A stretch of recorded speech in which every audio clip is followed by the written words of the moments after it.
passou, só ilusão ficou.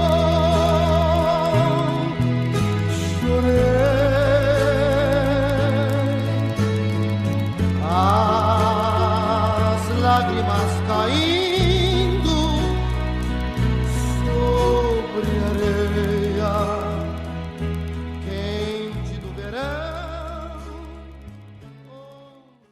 E agora sim a gente chama o Rubem Gonzalez para conversar com a gente. Rubem, eu não sei você, mas eu tive assim caixa de e-mail, inbox de Facebook, DM no Twitter, lotadas com o pessoal falando que, poxa, não dá para ter uma opinião assim protofascista, pró-miliciano no Duplo Expresso, você tem que chamar o pessoal dos direitos humanos, do direito penal mínimo, pessoas quadros do PSOL e tal. Olha, mais uma vez vou repetir aqui o que eu falei ao longo da semana.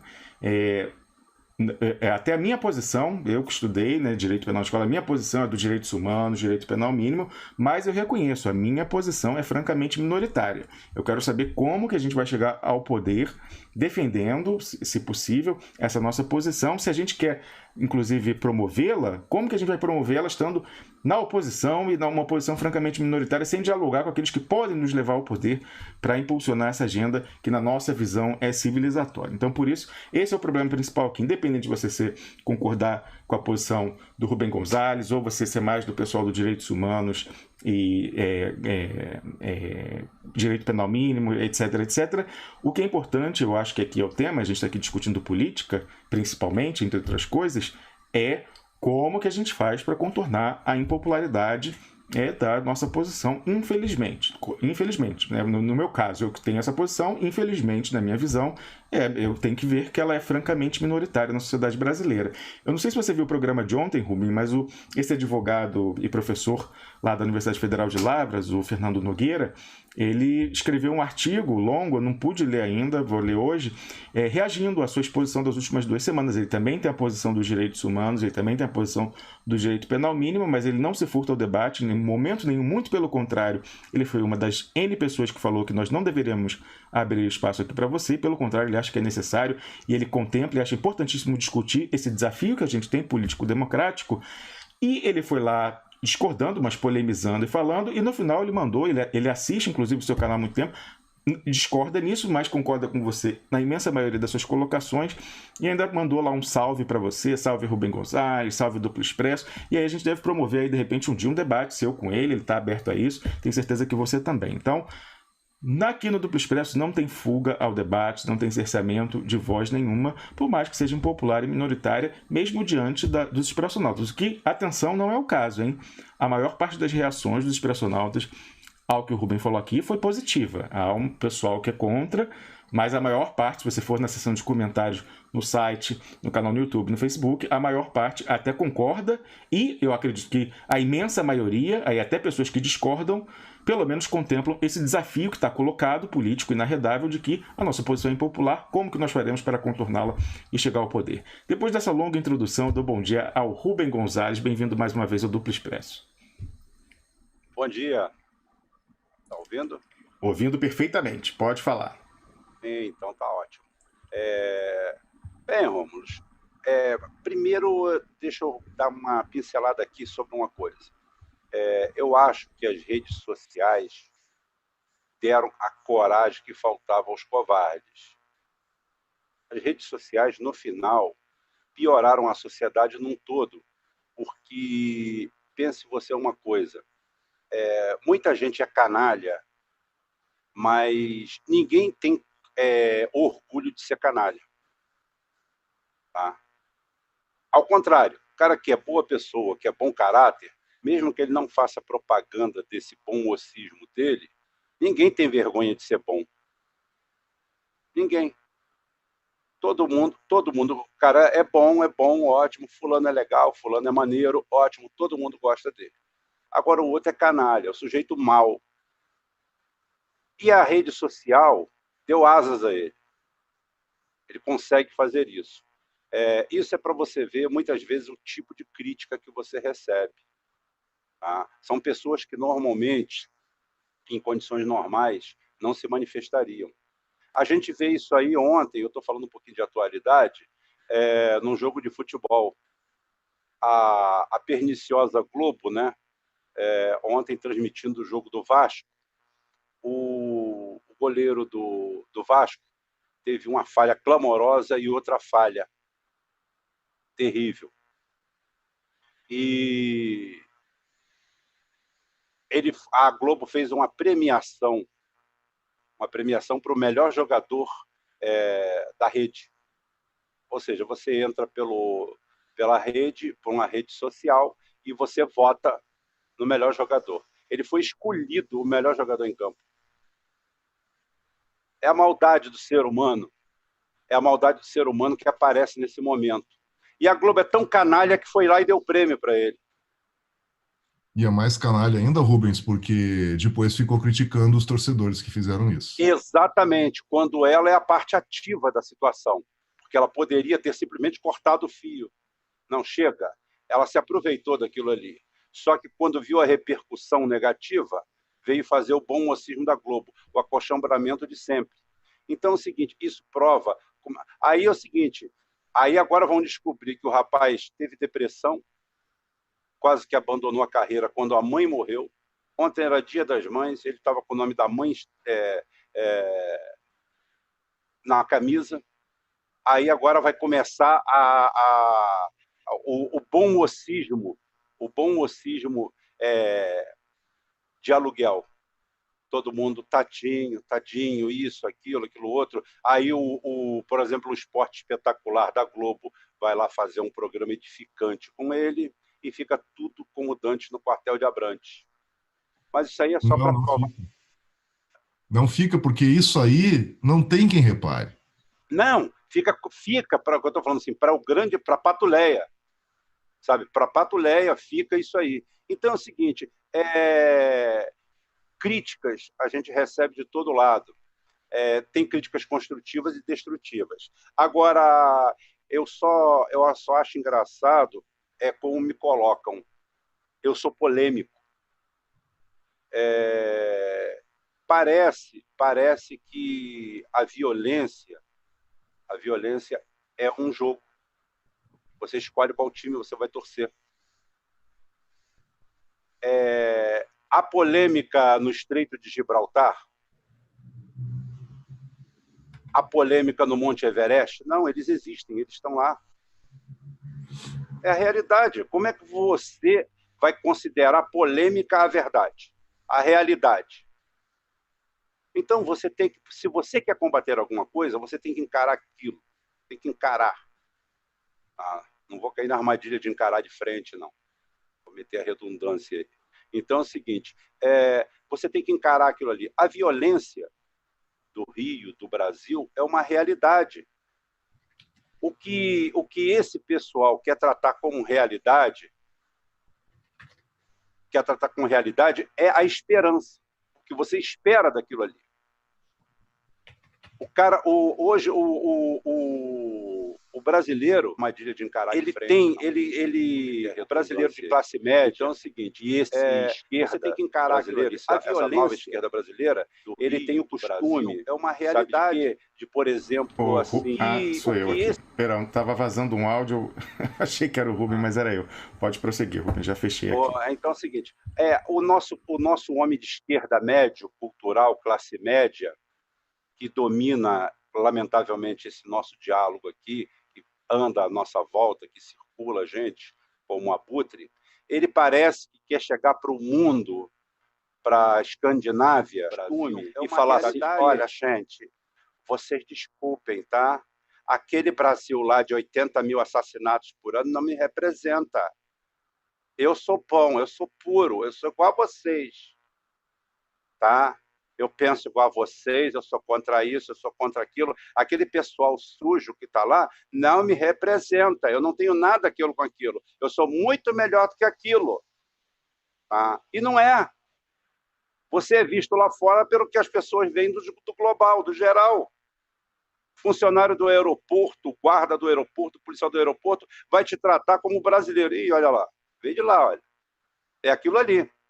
Mas a nossa esquerdinha, ela tem o costume de praticamente pedir desculpa e falar assim, olha só, eles são o Brasil, que eu não tenho nada a ver com isso, não. Eu não. Olha, vocês não têm todos os direitos humanos, eu represento todos eles. Aquilo não tem nada a ver comigo. Aí você é o seguinte, Rubem, desculpa interromper, só uma questão. Teve algumas pessoas questionando quando você faz essa voz especial para identificar pessoas dessa questão. Você não está fazendo nenhuma insinuação de caráter, tentando caracterizar um gay falando. Você está querendo falar daquelas pessoas delicadas demais, enfim, um fresco. Ai, né, que o pessoal escreve nas redes sociais, ai, NNN, né? Tudo cheio de nome toques, muito delicadinho, que viveu numa bolha, né? Criado, o pessoal fala aí, como é que surgiu aquela gíria? Leite com pera, né? É isso que você quer dizer. Não, mas é exatamente isso. O grande problema todo hoje é que é o seguinte, o outro dia eu cheguei e coloquei um vídeo do Maluf, que eu acho até que te passei. Acho que eu passei para você um vídeo do Maluf. Um dos idiotas que me segue lá no Telegram, no canal, ele virou e falou assim: Maluf tem que morrer, isso é um desgraçado. O cara nem escutou a mensagem, já deu logo um tiro de 12 na cara do mensageiro. Ele não parou para escutar o que o Maluf tinha para falar. Ele viu a figura do Maluf e ele já mandou bala. Isso acontece muito. Isso acontece muito. Por quê? Porque a gente reage como as pessoas, a gente reage para agradar as pessoas. E a esquerda brasileira faz isso. A esquerda brasileira tem uma escola escandinava de enxergar o mundo, tá? Por quê? Aí o cara não para pensar que a Escandinávia tem uma civilização que tem 2.000 anos, 3.000 anos, sei lá. Todas ali eram tribos, mas estão ali. Outra, ele não enxerga que, apesar de ser composta de 4, 5 países, que territorialmente até que tem um tamanho bom, mas populacionalmente, se juntar todo mundo, vai faltar gente para suprir as favelas do Rio de Janeiro. Todo mundo inteiro cabe em São Paulo, na cidade. Então é o seguinte, é diferença. A diferença é cultural, a diferença é populacional, a diferença vem de todos os lados. Tem um fato que é o seguinte, lá tem negro? Tem, mas nós saímos de um quadro miscigenado, nós saímos de um quadro complicado. É o que eu falo, muitas vezes as pessoas não me entendem quando eu analiso algumas coisas do ponto de vista racial. É que eu falo, é aquele negócio. Eu não gosto, eu não suporto o Estreito de Gibraltar, mas ele está ali, ele é um acidente geográfico. As pessoas não entendem os acidentes sociológicos, antropológicos. Existem acidentes antropológicos. A miscigenação brasileira, a chegada de 10 milhões de escravos, é um número talvez que as pessoas não tenham. Para os Estados Unidos foram 1 milhão de escravos, para o Brasil vieram 10 milhões de escravos. Nós recebemos 10 vezes mais escravos que os Estados Unidos. Então é o seguinte, isso é um acidente sociológico. Você está querendo matar os negros, mandar de volta. Eu não falei isso. Eu estou sentando e falando com você, vamos conversar sobre o assunto? Vamos falar sobre segurança pública? Esquece o que você aprendeu na faculdade. Esquece a sua carteirinha. Vamos abrir um jornal. Vamos olhar o povo. Vamos conversar com o povo. Vamos parar com esse negócio de dar procuração a sociólogo para vir aqui dizer para a gente o que a gente deve fazer ou não deve fazer. Por que a gente tem a escola de Viena, a escola de Chicago, a escola disso, a escola daquilo ali? Foucault, pelo amor de Deus, Foucault, desculpa falar palavrão aqui. Então é o seguinte, tudo isso aí. Por que não existe a escola de Belo Horizonte? Por que não existe a escola de Niterói? Por que não existe a escola de Juiz de Fora? Por que não existe Darcy Ribeiro? Por quê? Até quando um país do tamanho do nosso, com a população nossa, vai ficar a reboque dos outros? Você, para mudar isso, você tem que vir para o meio do povo. Eu vou entrar agora um pouco em geopolítica. Antes de entrar em geopolítica, Rubem Gonzalez, eu gostei muito de uma coisa que você falou há um tempinho agora, que é o seguinte: você falou que a pessoa, quando quer discutir segurança pública, acha que a questão é de time de futebol, né? Torcida de time de futebol. Você quer que um ganhe e o outro perca. Nessa questão que algumas pessoas vieram dizer que você aqui estava fazendo apologia da milícia. Aí uma das pessoas que criticou, discorda, mas que essa não quer interditar o debate de forma nenhuma, mandou aqui, tá lá na seção de comentários da sua participação da semana passada, e eu não estou conseguindo diminuir a fonte, mas eu vou mostrar para quem está em casa, uma matéria de um jornal do Rio de Janeiro, o jornal O Dia, colocando aqui, ó, cartaz na Praça Seca, é um local de classe média baixa da Zona Oeste do Rio de Janeiro. Cartaz na Praça Seca pede um basta à milícia, porque o Rubem Gonzalez tinha feito aquela escala Gonzalez aqui, dizendo que na escolha trágica, terrível, você tem que, se você não quer levar bala na cabeça, a sua primeira opção é morar na parte que tem estado, ali a área mais nobre da Zona Sul do Rio de Janeiro. Na segunda opção seria uma área controlada pela milícia. Na terceira opção, uma determinada facção do tráfico que tem como política não enfrentar a polícia. E, em último lugar, alguns dos lugares controlados pelo Comando Vermelho, que essa faz enfrentamento, permite o tráfico de crack, que alimenta a pequena criminalidade, enfim. Ele explicou, mas ressaltando em todo momento que isso era uma briga trágica. Algumas pessoas questionaram, dizendo o seguinte: não é verdade que na área da milícia não tem tiroteio, porque a milícia, até quando ela está se expandindo a custas do tráfico. Então teve primeiro uma guerra para ela ocupar, e a área em que ainda está conflagrado com essa disputa territorial entre a milícia e o tráfico, e aí, por isso, deram um exemplo dessa matéria lá nesse local, na Praça Seca, que está atualmente sendo disputada entre traficantes e milicianos, por isso está havendo tiroteio, e aí surge um cartaz apócrifo lá, colado numa árvore, dizendo o seguinte: ó, chega de extorsão, denuncie a milícia. Estamos cansados com tanta violência. Zona Oeste e Zona Norte choram. Cadeia nesses milicianos. Chega de tiroteios. Ligue para a Drago aí da Polícia Civil. Chega de opressão. O cartaz não é assinado, a gente não sabe. Eu respondi para a pessoa, inclusive, tá aqui o meu comentário que eu coloquei, deixa eu ler, olha só que eu respondi.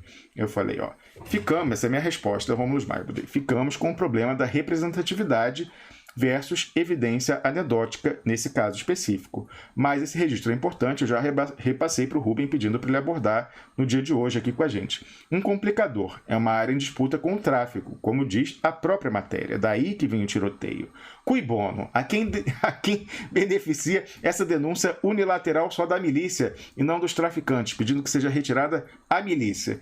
De qualquer forma, a solução, e aqui eu coloco todas as aspas, para o tiroteio parece que vem a cavalo, já que a própria matéria diz que o governador já informou, lá o Witzel, aquele que atira de cima do helicóptero, já informou que vai mandar a polícia ocupar toda a área, e certamente ocupando a polícia que tem laços das forças de ordem com as milícias, eles vão tirar os traficantes, vão resolver esse problema entregando a área de vez para a milícia. Então deve acabar o problema do tiroteio e dos enfrentamentos. Eu não estou falando que isso é a solução, mas enfim, realmente há esse tiroteio na área em que você está ainda em disputa, não tem como o traficante não vai largar a área de boa e falar, não, pode vir milícia e tal. Vai ter uma disputa, como está tendo aí, mas ele falou, uma vez conquistada a área, né? Você não estava falando nessa área de expansão, você fala, uma vez conquistada a área, se você tiver que escolher para não levar tiro na cabeça, aí sim entra aquela escala Gonzalez. Comenta aí pra gente, por favor, Rubem, essa questão dessa notícia, e algumas pessoas dizendo que, por exemplo, na Praça Seca ou em outros lugares, em algum lugar específico, a milícia poderia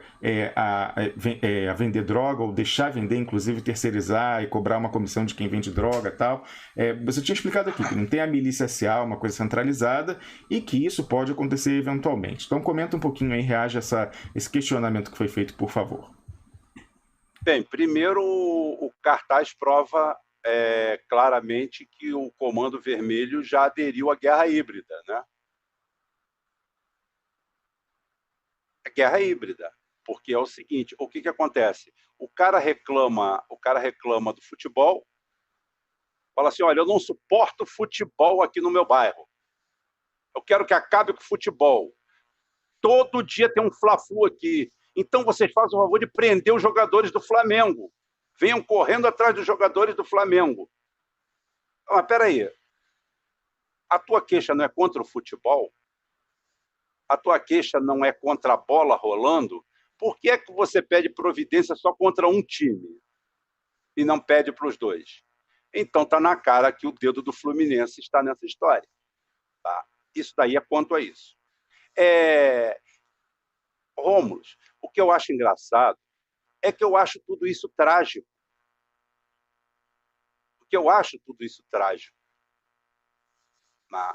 As pessoas confundem a análise com opinião. Um tiroteio desse é trágico. Você depender que uma milícia tome conta de uma área para você ter respeitado o mínimo direito de ir e vir é trágico. É isso que esse idiota sociólogo, esquerda namastê, pessoalista, imbecil que está assistindo isso aqui, não consegue enxergar, não consegue discernir. Ele está esquecendo que está falando com alguém que é a favor da cidadania. Agora, é o seguinte, você primeiro tem que encarar os problemas.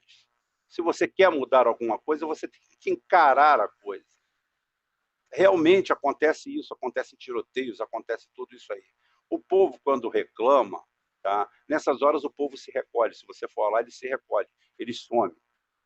Não existe ativismo. O povo está desempregado, fudido, na merda, procurando emprego ou procurando manter o emprego que tem. Ele não tem tempo para esse ativismo. O povo é totalmente acéfalo. O povo vive igual a barata tonta. Primeiro, porque se cria um núcleo chamado associação de bairro, de morador de bairro, que normalmente ou o cara adere a um grupo ou ao outro e, na maioria das vezes, está atrás de interesse político. O interesse político das associações de moradores se manifestam de duas formas. Ou o mesmo cara se lança candidato, ou então ele vende o apoio para algum candidato. É aí onde você vê esses quadros trágicos do Eduardo Cunha. Quem, em sã consciência, votaria no Eduardo Cunha? Me diz uma coisa, Rômulo. Rubem, antes de você dizer outra coisa, eu queria dizer o seguinte, você acabou de tocar num ponto que ressoa mais uma vez com um comentário dessa mesma pessoa, que outro ponto de crítica que ele colocou era aquela nossa colocação, tanto sua como minha, a observação de que os candidatos que pretensamente querem defender essas populações são muito mal votados nessa área. Se são votados até, nem sei se são votados. Então a gente dava o exemplo aqui, por exemplo, do delegado Orlando Zacconi, que já esteve aqui no programa, que foi candidato a deputado pelo PSOL, diretamente responsável pela questão do desmonte da UPP na favela da Rocinha e da elucidação do caso Amarildo, e a gente perguntou aqui se ele teve votação boa na Rocinha ou não. E aí essa pessoa respondeu com uma hipótese diferente, falando o seguinte, mas você tem que ver que nesses lugares, os que são da milícia são currais eleitorais da milícia, e a Rocinha, que não é da milícia, a Rocinha do Comando Vermelho, aí lá o traficante fez um acerto com o pessoal da direita, que vai lá dar uma grana para o cara, e vendeu os votos daquele pessoal. Aí o que eu respondi para ele o seguinte, eu falei, olha, apreciei o seu comentário, que ele fez um comentário longo, muito bem elaborado. Aí eu coloquei o seguinte, essa questão de curral eleitoral anti-PSOL, porque segundo ele acabaria dos dois lados, então tanto na milícia como no tráfico, as pessoas sendo proibidas de votar no PSOL, e por isso que o PSOL, apesar de defender essas populações, não teria voto lá. Eu falei, essa questão do curral eleitoral anti-PSOL eu acho complicada. Em primeiro lugar, o voto é secreto, né?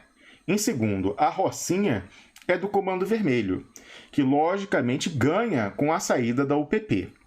Mesmo assim, obrigaram, né, no que ele achou, como que eles obrigaram a população? Obrigaram moradores a não votarem no partido, o PSOL, que mais se mobilizou por esse resultado da saída da UPP, sendo que eles são os principais beneficiários disso, e em todas as outras áreas do Comando Vermelho, do Terceiro Comando, aconteceu a mesma coisa, eles venderam voto, sendo que isso era contrário aos interesses comerciais dele até imediatos. Eu falei, eles venderam esses votos, pretensamente, se eles pudessem controlar o voto, eles teriam vendido para que representantes dos seus rivais territoriais, as milícias, saíssem eleitos, para ocuparem o poder de polícia do Estado e aí conseguirem, a gente sabe como é o loteamento de deputados estaduais, de batalhões, eles nomeiam quem é o comandante do batalhão, eles nomeiam quem é o delegado da Polícia Civil, eles iriam deixar, então, pessoas aliadas dos milicianos, traficantes, ia vender o voto da população que está subjugada por ele, para que entrasse um deputado que ia botar no batalhão e na Polícia Civil pessoas aliadas das milícias. Não faz muito sentido isso daí, pensando de uma forma estratégica. Então, como eu coloquei aqui, continuando, para ocuparem o poder de polícia do Estado, sabendo que delegacias e batalhões são loteados para deputados, não parece uma boa política de negócios. Ademais, como que eles cobram a votação dos moradores no final do dia da eleição para saber se votaram ou não conforme eles falaram? E aí eu concluí falando o seguinte, olha, nós, eu e essa pessoa, temos a mesma origem zona sulista, a área mais nobre da cidade do Rio de Janeiro. Aí eu perguntei para ele, você já costuma conversar com seus porteiros, empregadas, diaristas sobre a escolha trágica, estamos na tragédia, a escolha trágica entre viver numa área dominada pelo tráfico ou outra dominada pela milícia? Eu sempre fazia isso, procurava fazer isso até sair do Brasil. Na minha amostragem, que tampouco pode ser universalizada, também uma amostra de evidência anedótica, todas essas pessoas tinham uma visão menos negativa de morar numa área da milícia do que numa área do tráfico. As duas são trágicas, terríveis. Todo mundo queria morar em Ipanema, tendo Estado, mas entendo que escolher o que eu, pelo menos da minha pequeno espaço amostral, o pessoal preferia morar numa área controlada pela milícia. Então, Rubem, eu queria que você comentasse essa questão de dizer que tanto na área do tráfico como na área da milícia, as pessoas não votam no pessoal que tantos defendem, porque ou o miliciano ou o traficante proíbem de votar no pessoal 50. Isso é mentira. Isso daí é um conto do vigário que o pessoal inventou para tentar mostrar como o povo é refratário aos seus candidatos, aos identitários. E você vê que não é só a comunidade, a favela, não. Os bairros comuns de pessoas mais humildes são refratários a eles. Aquele discurso deles não cola para ninguém. Por quê? O que a pessoa tem que saber é que a milícia e o tráfico não está atuando só na periferia, na favela. Está atuando em bairros inteiros. Bairros que antigamente eram bairros de classe média baixa. Estão atuando ali. A Rocinha, você anda 90% da Rocinha sem ser incomodado por ninguém. Não existe controle nenhum do tráfico sobre nada. O controle está nas vielas. Você conhece a Rocinha? Já andou ali dentro? Tá? Eu já andei ali dentro. Ali você anda quilômetros e quilômetros sem ver nada.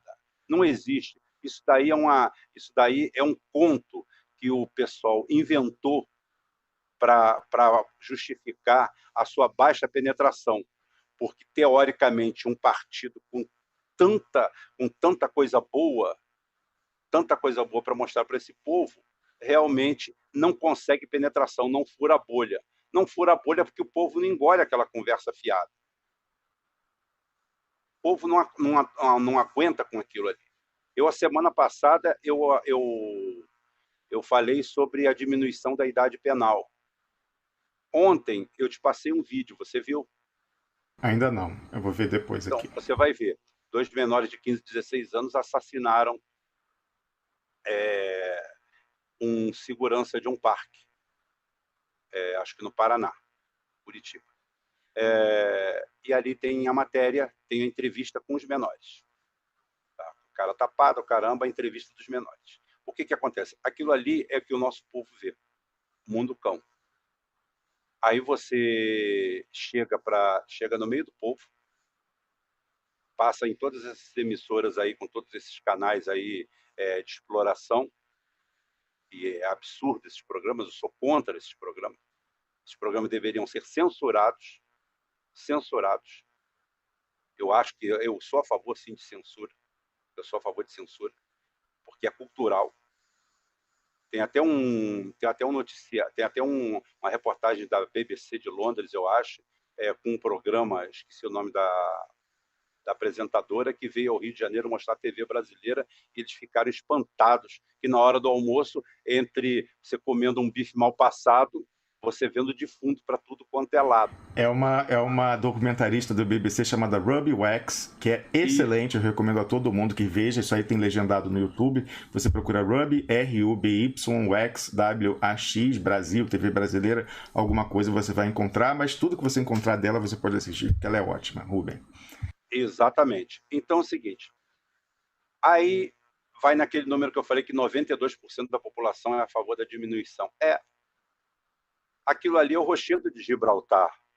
Não é o sonho desse delirante amigo nosso, que fica sonhando, faz de conta, conto da carochinha. Para ele, para ele, sabe, para o âmago dele, faz muito bem ele acreditar que eles não conquistaram o governo brasileiro porque a milícia malvadona e o Comando Vermelho trucidador não deixaram ninguém votar no PSOL. Ou então, né, numa próxima eleição podem reprisar a história de uma madeira de piroca, porque também vão falar que tem essa questão comportamental, porque o pastor não deixou votar, ninguém deixa votar no PSOL, né? Eles são perseguidos por todo mundo e as pessoas são realmente muito cabrestos, né? Elas obedecem, assim, realmente só votam em quem a liderança manda em massa.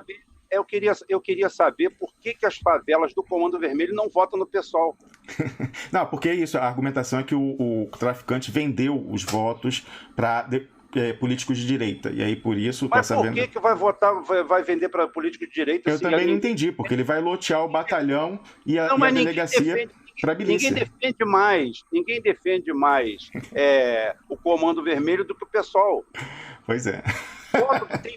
Tem foto praticamente, você fala, né? Assim, no efeito prático, efeito concreto.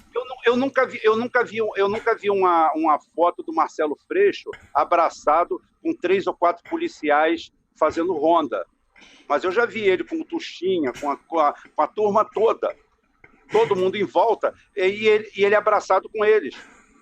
O cara do Comando Vermelho pega o telefone e liga à Comissão de Direitos Humanos da Alerj, e em meia hora está lá no presídio. Esse fenômeno só acontece com o Comando Vermelho.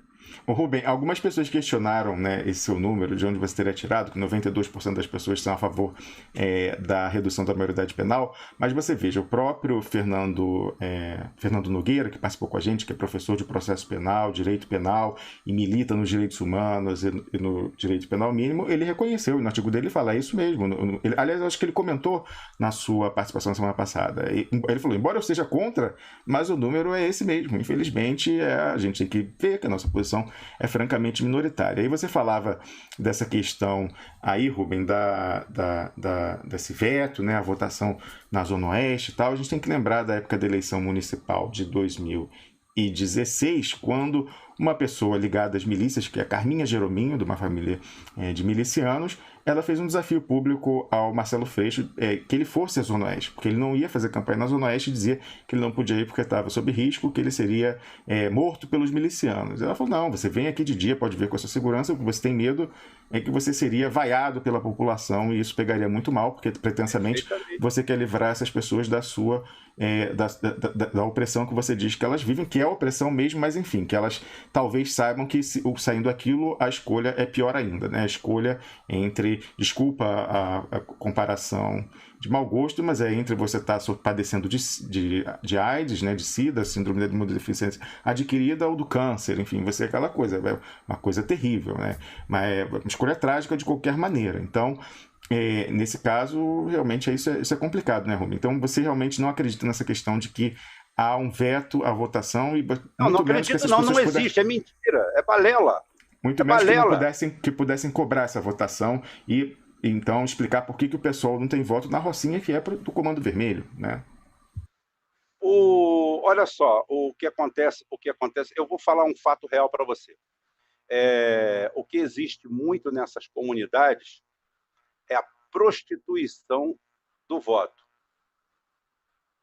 E eu vou te contar um caso real. Aqui em Itaboraí existe um complexo criminoso do Comando Vermelho, de nome já no Estado, infelizmente. A gente só tem repercussão negativa, né? A única coisa que a gente tem importante é coisa negativa. Então é o seguinte, é o Complexo da Reta. O meu ex-sogro foi candidato em 2000, se não me engano, a vereador. Ele já tinha sido eleito vereador.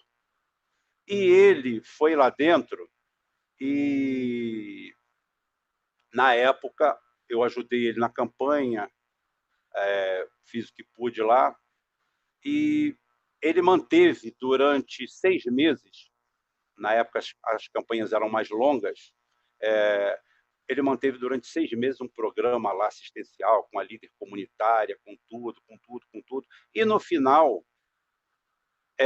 chegou e falou que é o seguinte, que ele tinha que pagar tantas bocas de urna. Foi cobrado na época, acho que R$30 cada uma, foi isso mesmo na época. era 20% talvez do salário mínimo, tá? Cada boca de urna custaria tanto, ver quanto que eles poderiam arrumar. E, no entanto, ele foi lá, ele arrumou um dinheiro, deu lá para ela, para ajudar lá na boca de urna, e o número de votos que ele teve foi 10 vezes menor do que o projetado. E eles faziam isso com 20, 30 candidatos. O que eu quero te dizer é o seguinte, o mesmo título de eleitor nessas comunidades, eles vendem um voto 5 vezes. É verdade. É verdade. É outra realidade, é outro Rochedo de Gibraltar. Você não precisa gostar ou não gostar dele. É o que eu falo, afinal, o voto é secreto. Você pode vender, mas quem que vai conferir se você entregou ou não a mercadoria? Exatamente. Não, e outra coisa, na Rocinha, a Rocinha não sei quanto, a Rocinha deve ter 150 mil eleitores, sei lá. Aí você me diz uma coisa, você tem um controle, você tem... Gente, aquilo ali não são as forças armadas de um ditador de filme da Netflix, não. Tá? Aquilo ali é o seguinte, o nosso candidato é tal, gente, vocês vão votar nele. Tudo bem, existe isso. Existe isso. Pode ser que esse cara tenha mais votos? Tenha. Agora, quantos votos a Cone teve lá? 20 mil? 10 mil? Era para ter, o cara libertou aquilo ali. Quer dizer, libertou não, o Comando Vermelho voltou e levou, porque inclusive não era do Comando Vermelho, ali era da ADA. Tá? O NEM da Rocinha, que manteve a Rocinha pacificada durante bastante tempo, ele não era do Comando Vermelho. Ele era da ADA. Aí eu devo fazer o meu testemunho. Eu morava na Gávea, né? E ali, inclusive, um dos apartamentos que eu morei na Gávea, a minha vista era pro Morro Dois Irmãos e, né, do lado, a Rocinha. Então, de vez em quando, assim, raramente, nos anos 90, anos 2000, raramente, você tinha tiroteio por isso, porque era dominado por uma facção e, às vezes, a facção rival tentava invadir. Quem mora em área de disputa de facções sabe disso. Antes do fenômeno da milícia, nos anos 90, que vira e mexe, uma tentava roubar o território da outra. Então, não era do Comando Vermelho, era da ADA, né, que é amigos dos amigos, e aí, quando tiraram o PP, vem o Comando Vermelho e toma, é isso? Olha, você quer a história oficial, extraoficial, a que eu ouvi falar, ou a verdadeira? A que você acha, que você julgar mais conveniente que o público conheça. Vamos dizer assim, que existe gente de farda que não honre a farda. Tem gente que usa a camisa da polícia e é bandido. Esse, para mim, é o pior de todos os bandidos. E há um patrocínio ali.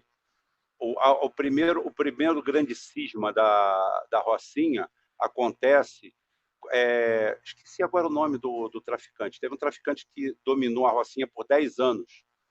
Foi o período mais pacífico da Rocinha. Foi ele que botou o NEM no crime, né, vamos dizer. O NEM, na biografia dele lá, ele diz que era técnico de telefonia e que ele vai na Rocinha pedir o dinheiro lá para o cara, e esse rapaz, que era bem apessoado, boa pinta, não saía do downtown ali, pertinho, tá? Na boa, todo mundo sabia quem ele era, não mexia com ninguém, ia embora, mas todo mundo sabia quem ele era. Até porque o downtown, acho que 70% da força laboral vem da Rocinha. Para quem não é do Rio de Janeiro, downtown é um shopping center na Barra da Tijuca, ali no início da Barra, não próximo até, assim, não muito distante de onde fica a favela da Rocinha. Exatamente. Então, é o seguinte, um grupo de militares e afins e outros patrocinaram um outro cara para lá atacar aquilo ali. Aí começa a Primeira Guerra da Rocinha.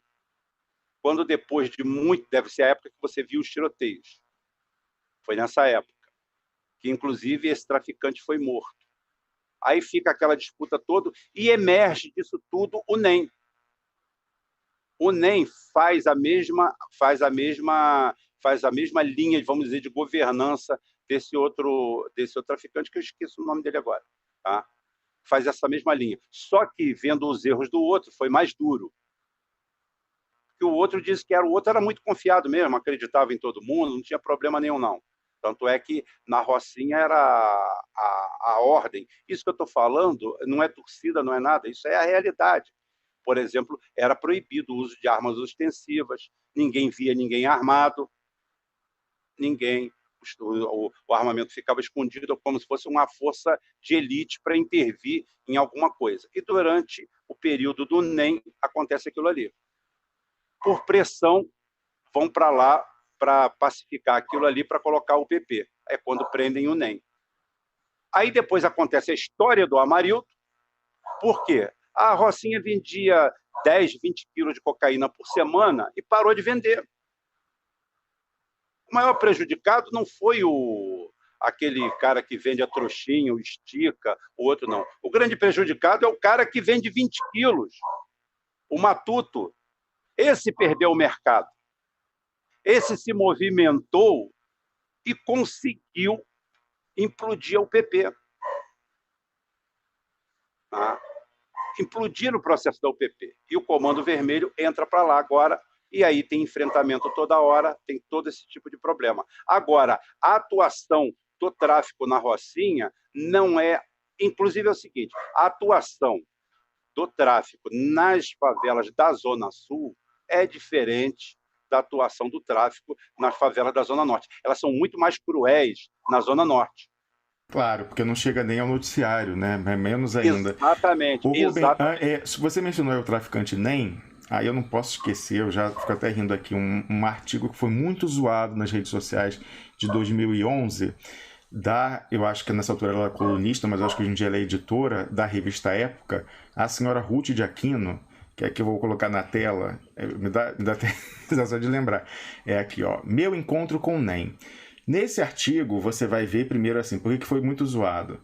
Porque quem já leu, né, eu acredito que muita gente já tenha lido conto erótico na internet, é praticamente, você sente a vibe que ela sentiu quando ela subiu o morro para conversar com o NEM, aquela coisa, entendeu?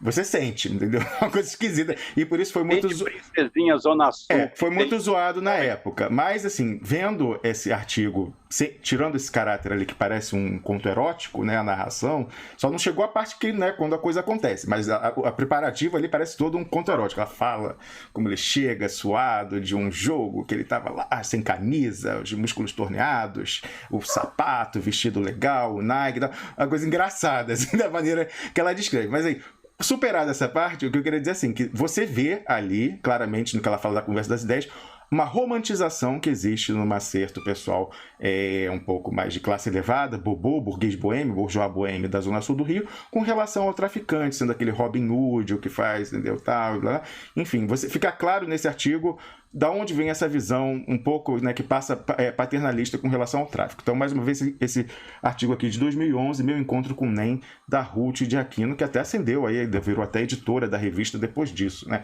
Rubem Gonzalez. O Sucote aqui, eu tenho uma olhadinha no bate-papo, ele lembrou, foi o Lulu. O Lulu que era o cara que mandou na negócio. E depois o Dudu, que não é o Lulu, o Dudu toma a Rocinha naquela guerra toda e depois aparece o NEM.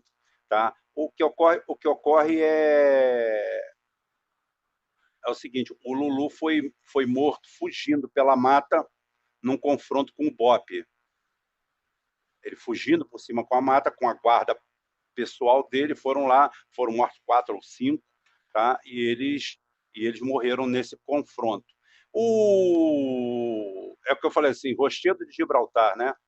Vamos usar esse negócio, é imutável, tá lá. Então é o seguinte, o que acontece? Efetivamente, o NEM era isso que ela estava falando. Mas o NEM, a essa altura do campeonato, ele não era regra, ele era exceção. Porque aí é um assunto que eu iria abordar hoje e não abordei. A gente começou a conversar, porque o assunto é instigante. E é o seguinte, as pessoas, sabe aquele negócio, fala assim, eu não quero ver não, mas a pessoa vai dar uma olhada. Rubens, se você conseguir abordar o assunto em mais 5, 6 minutos, dá para falar hoje, senão a gente continua essa conversa na semana que vem. Vai ter que continuar semana que vem. Nós estamos parecendo, sabe o quê?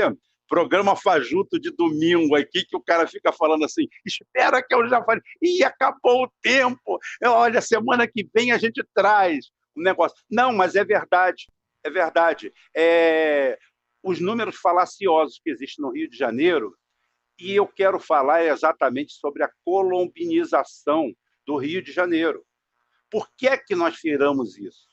E eu quero, quando você for falar da colombianização, se você introduzir agora com a semana que vem, que você explique direitinho a história, por que o Brizola, que ficou com a fama como a pessoa que criou a violência, que era o amigo do tráfico, o pessoal dizia que no governo Brizola a polícia não sobe morro, porque a Neuzinha tinha que pegar a partida dela e tal, e que até hoje se perpetuou, e até hoje no Rio de Janeiro, você entra num batalhão e tal, o pessoal vai dizer que quem criou o tráfico de drogas e a violência no Rio foi o Brizola, e eu queria que você refletisse até do impacto disso quando cola, porque certamente colou, infelizmente, colou no Brizola, e foi uma das coisas que levou ele àquele declínio político nos anos 90. Então, eu queria que você abordasse a questão da colombinização, você vai abordar que não foi no período do Brizola, e explicasse como conseguiram fazer essa fake news de dizer que a culpa do tráfico é do Leonel de Moura Brizola. Isso daí corrobora mais ainda o meu último vídeo, que eu falo sobre a guerra híbrida. Isso é guerra híbrida. Os exemplos de guerra híbrida vêm a toda hora para a gente, a todo momento. Então, são os falsos positivos, são a pós-verdade. É aquele 1984, de George Orwell. É a síntese. Tá? Eurásia, Europa e Oceania. O cara estava em guerra, o cara participou da guerra, mas aí quando ele vai lá ver a história, fala assim, peraí, nós somos aliados sempre, nós nunca lutamos um contra o outro. Por quê? Porque existiam os revisores que toda hora estavam reescrevendo a história. Fantástico. Então é o seguinte, a colombinização da droga no Rio de Janeiro, quer dizer, o fim do traficante romântico acontece no governo Moreira Franco. Que, ironicamente, veio, as pessoas não lembram, né, que ele veio para o seguinte, ele ia acabar com a violência no Rio de Janeiro em 6 meses. Na campanha de 86, com isso ele conseguiu derrotar um candidato melhor impossível, Darcy Ribeiro, na eleição ali em 1986, e eu tenho que dar um testemunho que é o seguinte, o traficante Escadinha, que era o maior chefe do Comando Vermelho naquele momento, ele foi preso, até aquele que fez aquela fuga cinematográfica do presídio da Ilha Grande, saindo de helicóptero, isso foi muito noticiado no início dos anos 90, o traficante Escadinha, quando estava preso, ele escreveu a biografia dele, e lá ele relata a esse livro que naquela eleição eles receberam dinheiro do pessoal da campanha do Moreira Franco para tocar o terror na reta final, porque o Moreira Franco vinha montado nisso, que ele ia acabar com a violência era do Brizola, e aí para conduzir o pessoal à urna e votar lá no Moreira Franco, eles pagaram os traficantes, receberam dinheiro para tocar o terror ali na reta final. Então você vê como funciona. E quem foi esse elemento de ligação do Moreira Franco com eles? Isso eu não sei. Você sabe? Eu posso te dizer que é o seguinte, e o pai do Escadinha, o chileno, que ele era chileno, tá? Ele era comunista. Ele era comunista. Tanto é que os ideais comunistas tinham mais ou menos no Escadinha e no irmão dele. Tá? Paulo Maluco, acho que é o Paulo Maluco que é irmão dele, se não me engano. Os dois eram o chefe do Morro do Juramento, tudo isso aí, o chileno, e eles realmente faziam esse assistencialismo. E o PCdoB faz parte da base de apoio de Moreira Franco, ele é um dos partidos coligados no governo a coligação que levou o governo Moreira Franco ao poder tinha Fernando Gabeira como anticandidato pelo PT. Lembrando que o PT foi fundamental, era uma eleição em um turno apenas. Então, quem chegasse primeiro, dividindo a esquerda, realmente quem chegasse primeiro ganhava, e com isso o PT lançando uma candidatura extremamente agressiva com relação ao Darcy Ribeiro e ao brizolismo, ajudaram de fato a eleger o Wellington Moreira Franco. Numa época com muito menos partidos, eles criaram uma frente com 8 ou 9 partidos, e o PCdoB fazia parte dessa frente, e a ala comunista do PMDB também. Mário Lago fazia propaganda para Moreira Franco. Ivone Lara fez a música. O Rio já foi tão bonito, hoje anda tão abandonado, e blá, blá, blá, blá, blá. Eu vou lembrar da musiquinha inteira, tá? Aí Tá? terminava no refrão, o nome dele é Moreira, era isso aí. Eu É lembro, era criança, mas eu lembro. franco, seguro e capaz. Após 15 de novembro, não iremos sofrer nunca mais. Olha que vaticínio. Em 86, a dona Ivone Lara, tá, junto com o Mário Lago, diziam que a gente não ia sofrer nunca mais. Era só eleger o Moreira. Estava tudo resolvido. Olha que quadro nós chegamos. O Temer parece que partilha dessa mesma opinião. Oi? O Michel Temer parece que partilha dessa mesma opinião. Idêntica, a mesma. Ele também acha a mesma coisa. Ô, Rubem, então deixa aí para fechar um teaser então para semana que vem, para essa questão da colombianização e de como conseguiram colar, fazer uma tática híbrida e colar essa história de que o tráfico seria associado ao Leonel Brizola, ao governo dele, e à política de direitos humanos. Isso daí, a super bonder disso tudo é a New Left. Porque a direita usa a esquerda para colar o seu discurso no povo. A primeira coisa que você tem que entender, olha só, eu me considero hoje, pela vivência, como uma pessoa capaz de mexer com estratégia de política. Especializado em quê? Em Brasil, especializado nisso aqui. Então é o seguinte, a esquerda representa 10%, 15% da população e a direita organizada não mais do que isso. 70% está seguindo fluxo. Não é de esquerda, não é de direita, não é de nada. Você tem o papel de ir lá e cooptar esse pessoal. Agora, para cooptar esse pessoal, você tem que ter o perfil dele. A direita faz esse trabalho bem feito. Ela vê o perfil desses 70% que estão aqui, que não tem partido, que não é bolsonarista, não é bolsominion, não é lulista, não é petenazi, não é nada. Ele é aqui. Está aqui, 70%. E estão lá. O que acontece? Os 15% da esquerda vêm aqui, manda eles sentarem e falar assim, olha, senta que eu vou te ensinar. Você é um bosta, você está errado, você é isso, você é aquilo, isso que... Mas eu penso isso, você não pensa nada. Quem pensa que sou eu. Eu sou formado, tá?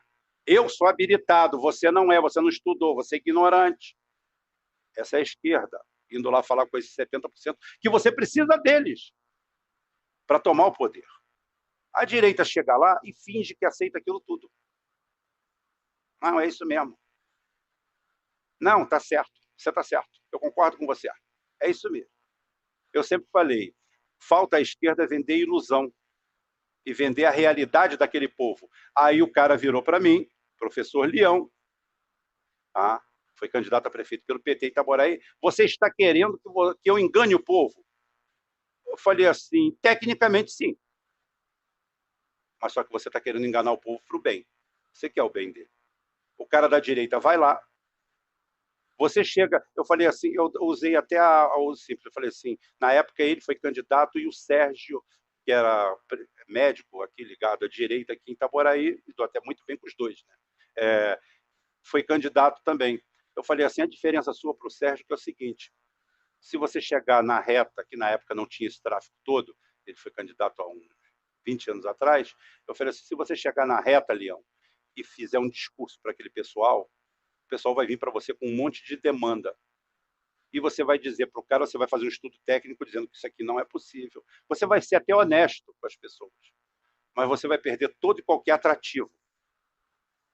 Ah, se você quer mudar a vida dessas pessoas, você tem que entrar na mente delas.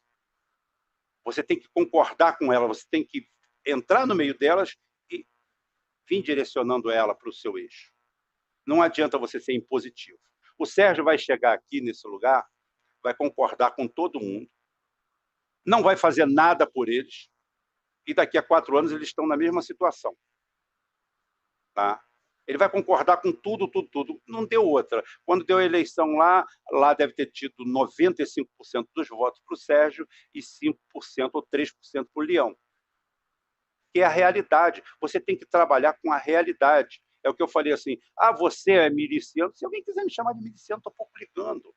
Tá? Eu enfrento a realidade, eu falo o que é, o que está acontecendo nesse Estado, o que está acontecendo nesse Brasil. Todo mundo da esquerda comprou o pacote prontinho, que é o seguinte, é isso que eu vou abordar nesse outro programa, saindo da colombinização, a gente vai para a realidade dos números. Olha, você tendo inclusão econômica, você dividiu renda, acabou o problema da violência. Mentira. Mentira, não é assim. Quem dera que fosse tão simples quanto isso. Eu vou provar com números que isso aí acontece numa certa base, num certo extrato. Mas no global, no geral, num país tão carente quanto o nosso, desse tamanho, dessa proporção, não acontece. Muito pelo contrário. Muito pelo contrário. Talvez, ô Rubens, chegando a um ideal de distribuição de renda, até possa acontecer. Agora, antes de melhorar, piora, né? Tem uma piora antes de melhorar quando você tem um afluxo de riqueza. Muito grande. Muito grande. O que e não quer isso, dizer de forma nenhuma que você seja contra a distribuição de renda, não é isso? Pelo amor de Deus, ninguém é mais a favor do que eu. Ninguém é mais a favor do que eu. Eu estou falando o seguinte, quando você toma uma ação, você tem que mitigar as reações daquela ação. E você não ficar correndo atrás de falsos positivos e falsos negativos. O grande problema do que é a esquerda, por isso que eu falei assim, eu pulei fora. Eu, ao invés de ficar perdendo meu tempo com essa New Left, falei assim, olha, eu não sou de esquerda nem de direita. Eu sou nacionalista. Olha, cuidado, daqui a pouco você vai ficar com o mesmo discurso da Tabata. Não, mas ela não é nacionalista, é a diferença. Peraí, mas olha só. Ontem, inclusive, desculpe citar o nome aqui, o Marcelo mandou para mim o Miguel do Rosário defendendo a Tabata.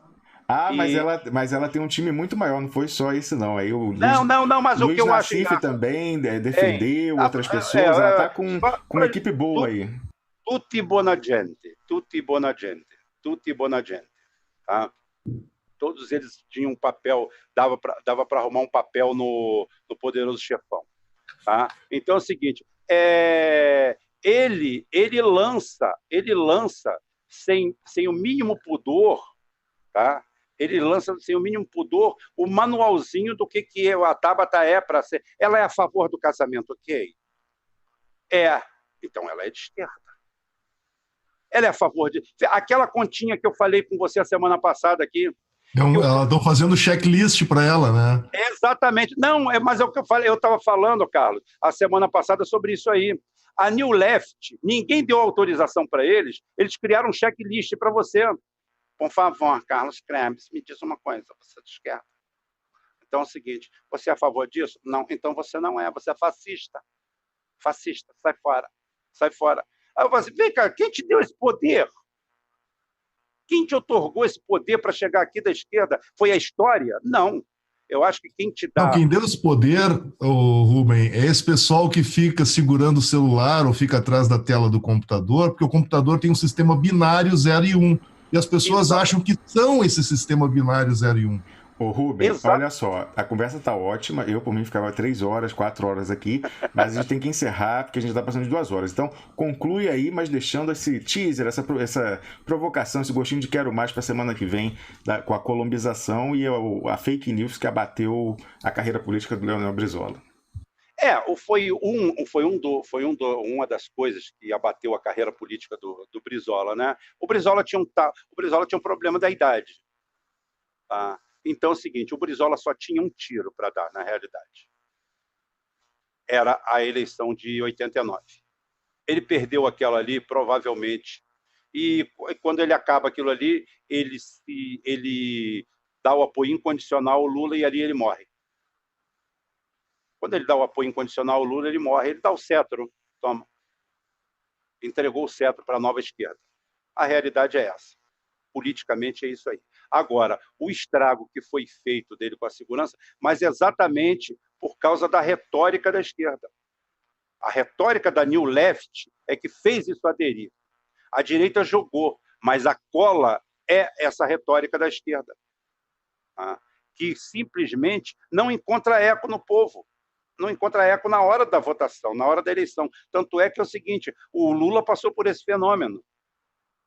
2007 é esse fenômeno, o Lula recuperando as economias do Brasil, dando um upgrade na situação, dando um cavalo de pau à beira do abismo, e deu, tá?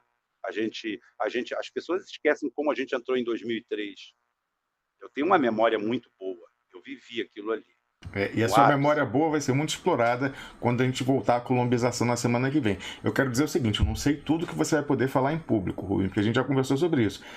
É assim, eu adoro essas coisas da história, né, de saber como é que foi. Tem personagens aí, figurões internacionais do tráfico, passando o carnaval no Rio. Eu não sei tudo que você vai poder contar. Eu espero que seja o máximo possível, porque eu tenho certeza... Mas a gente quando não quer falar alguma coisa, a gente fala assim, teve uma autoridade, teve um delegado que participou disso. Então maravilha. Então, o pessoal, a mensagem vai passar, embora talvez não possa vir um nome ou outro, mas a mensagem... O nome do Pablo Escobar, a gente vai poder falar. Sim, o Pablo Escobar, esse pode falar que até porque já está morto, né? Mas então... Exatamente. Então, tenho certeza que todo mundo vai voltar aqui na segunda-feira que vem a partir das 7 para te ouvir, mas por favor, chegue até antes. Ouça aí o Felipe Quintas, que a mensagem dele é tão importante quanto como você viu hoje de manhã.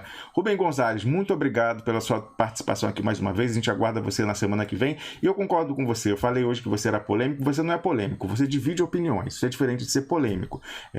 E assim, infelizmente, para quem não partilha da sua visão, você divide opiniões, não é meio a meio, não. Você divide opiniões 90-10 no todo da sociedade brasileira, se não mais. Se não mais. Infelizmente, para mim, eu gosto do direito, eu concordo com o direito penal mínimo, com a política de direitos humanos, mas eu sei que a minha visão está longe de ser majoritária, eu não sei como, defendendo o que eu acho certo, eu poderia chegar ao poder. Até por isso, eu não me candidato sequer a deputado, que é eleição proporcional, que dirá, então, eleição majoritária, voto majoritário, maioria da população. Então, eu posso falar e fazer esse proselitismo, porque eu não estou disputando. Agora, se eu fosse disputar, que eu não vou, talvez eu não pudesse.